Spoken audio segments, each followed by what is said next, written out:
Hello everyone, it's thomasjujube, and Avataro Sentai Donbrothers is the newest season of Super Sentai that just had its premiere this last weekend, filled with crazy new suits, environments, characters, mysteries, reveals. There's a lot jammed in, and in today's video I'm going to give all of my thoughts on this brand new episode. Before I begin though, be sure to let me know what you thought of episode 1 of the 46th season of Super Sentai. I'd love to hear others' takes on this episode, since I think there's a lot of takes you could have with this episode. Also, be sure to subscribe if you enjoyed this video, as it would help me out a lot, and let's just get into it.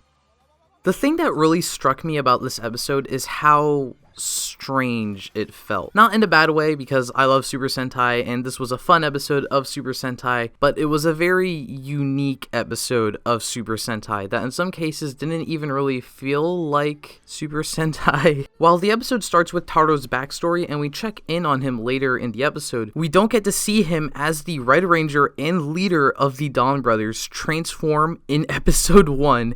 We don't get any sort of roll call, let alone a team pose. Our main villain of the show is not only another ranger, but also the first ranger to transform on screen. The rangers are like forced into their transformations, which is pretty interesting. Conceptually, this season is already pretty insane, and we're not even talking about the sequel aspects yet, and I am here for it. This is even present with like the whole presentation of the episode, since the Yellow Ranger is pretty much the main character instead of the Red Ranger or the whole team like normal Sentai premieres. We get a lot of Oni sister's inner dialogue, like she's a narrator for the next episode preview. She randomly breaks the fourth wall at some point, and this whole storyline right now is more or less her quest to find as we get introduced to this crazy new universe. I do wonder if she'll continue to be the focal point after the gang finally gets together, or maybe if we'll end up switching to Taro, or maybe we'll alternate between character perspectives throughout these first few episodes, or maybe just throughout the entire show. I have no idea. But I did think this was a bit problematic for the episode's pacing. Because we are solely focusing on Oni sister's journey, it felt like a lot of stuff was thrown at us without any explanation for how or why it was happening. The villains are pretty confusing because Sonoi acts like a hero fighting the monsters, but then he's also killing people, but then those monsters act loyal to him and he uses them as his foot soldiers, and then later he also creates his own monsters with Sentai powers, but there's literally no explanation for why any of it happens, or for how it happens specifically with Sentai powers. Kiji brother appears very suddenly with little explanation and is almost immediately shown up by Don Momotaro, who also has no explanation or even a hint that it's the dude we saw earlier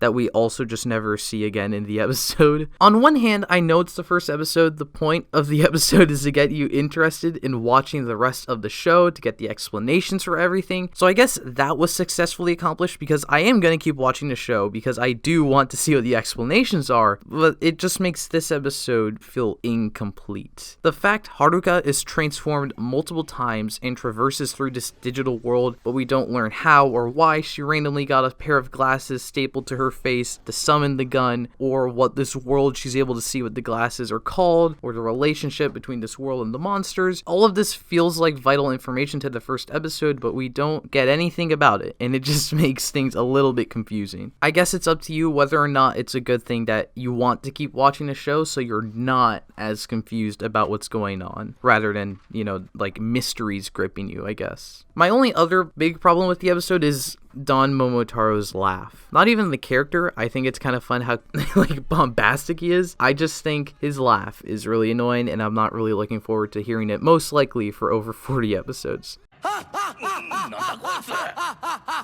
Outside of the suit, what little we get of Taro is actually pretty nice. He seems like a genuinely nice guy, and I'm actually really sad that he has a really bad laugh as a ranger. His rival, Sonoi, really steals the show though. Disregarding my confusion for why he fights monsters but also creates monsters with Sentai powers, I don't know what's up with that. As a pseudo ranger, he's incredibly interesting and charismatic. I can't wait to see him assemble the rest of his team, the Brain Persons, and I think he'll be a really interesting leader to contrast Taro. They both even have like different bikes. One is made out of CG and one is very real.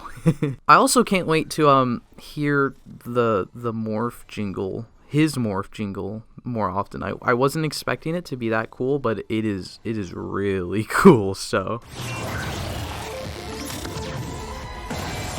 speaking of cool stuff, I think the aesthetics of this season are also pretty great. I think it's pretty neat how the Rangers all look incredibly different from each other, but they're kind of like the same design stretched into different proportions. So it's different from like a normal Sentai team where it's the same design with different like little additions. It's the same Sentai, like a normal Sentai suit with really drastic differences, I guess. You know what I'm talking about. I don't really mind the CG Ranger duo that much because they're not built like normal humans. It's clearly a stylistic choice, and it's a stylistic choice I'm interested in seeing like how they will do for so many episodes, even if the CG isn't actually that good. It's really weird because the models have, at least Kiji brother that we see in this episode, he has wrinkles and he has shadows like he's a real person, but for some reason the lighting is always a bit too bright for the environment. The suit is a bit too glossy than it would be if it was actually real, and for some reason the characters don't have any sort of motion blur like actual objects do, so they will actually just never look like things that exist in the world. Sadly, the CG is never going to improve in that aspect, and it's a bit sad because I do think Kiji Brothers' design is actually incredible. I love seeing the physical suit. The helmet is really nice, and I love the joke where he says he can't hear Oni's sister that well because he's so tall, but people are just going to be mean to him because he's kind of lanky and doesn't have motion blur. If anything, it's going to be funny to see these weird creatures messing around as actual Rangers. Honestly, this episode is filled with unintentionally funny moments, in my opinion.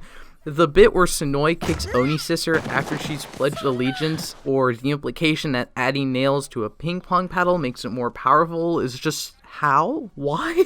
And Don Momotaro's transformation, just summoning a bunch of people that are strong enough to carry this oversized bike and the man sitting on it, is absolutely incredible. Where did they come from? How are they that strong? It doesn't matter. It's funny. Speaking of the bike that incorporates into the final mecha battle of the episode, which is also all computer generated, that is actually like really stunning to look at because it has motion blur. It's genuinely one of my favorite mecha battles I've ever seen in this franchise. The fact it's all good CG just means it's packed with so much dynamic energy and motion that most of these mecha fights don't have, and I loved watching it. I hope the other fights have the same energy to them, since for the most part we're going to be getting CG mecha battles. I hope they didn't like blow the budget on all of the battles with just this first episode. It also helps that the entire environment is this stylistic digital landscape that looks so cool. My favorite part of the aesthetics in this first episode aren't really any of the Rangers or their gear, but like the environments around them. Even if they currently don't have any explanations for why they exist, the augmented realities and like all the color in them is just so pretty. They look really nice, and the way the colors tie into Don Momo's finisher at the end of the episode, now that's hot.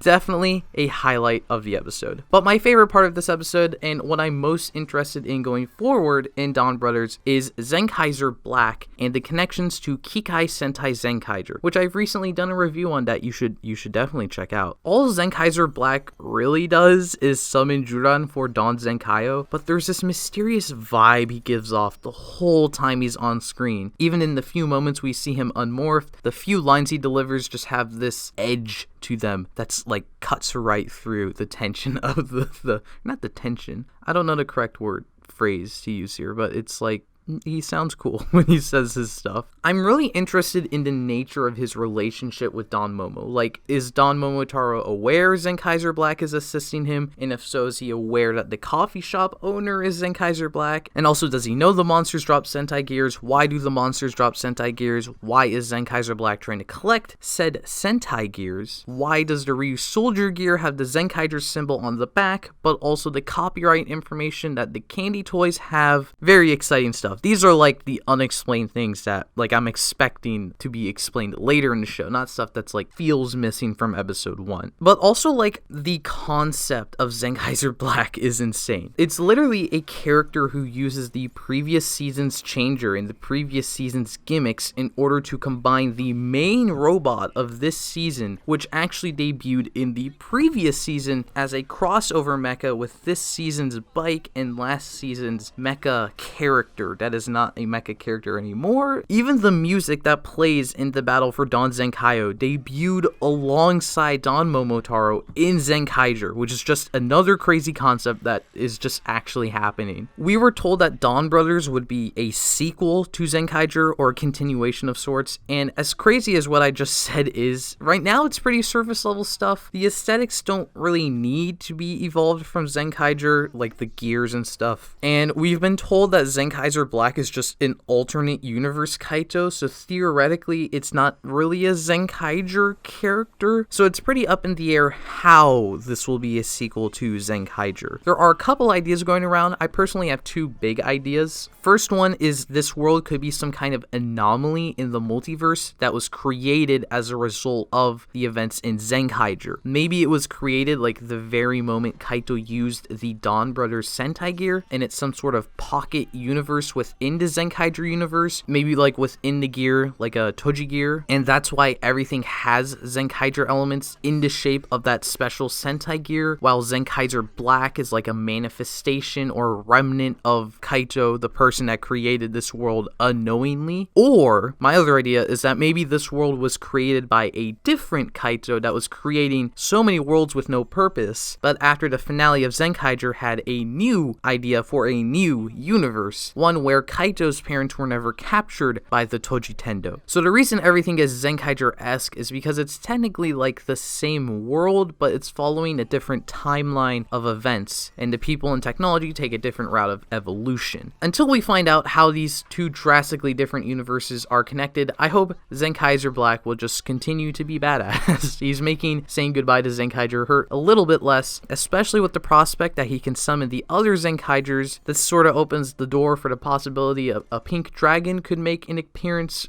in the battle, since a certain suit actress appears at the end of the episode as well. Anyways, be sure to let me know any theories or thoughts you may have on the Avataro Sentai Donbrothers premiere. I'm personally very intrigued by this season. It's got some oddities, but I'm looking forward to meeting the other characters and hopefully getting some explanations and seeing what more we can get from the Zenkaiger connections. Once again, be sure to let me know your own thoughts on this episode. Consider subscribing to this channel or becoming a patron so that you can hear all of my Donbrothers thoughts as soon as possible, and I hope to see you next time.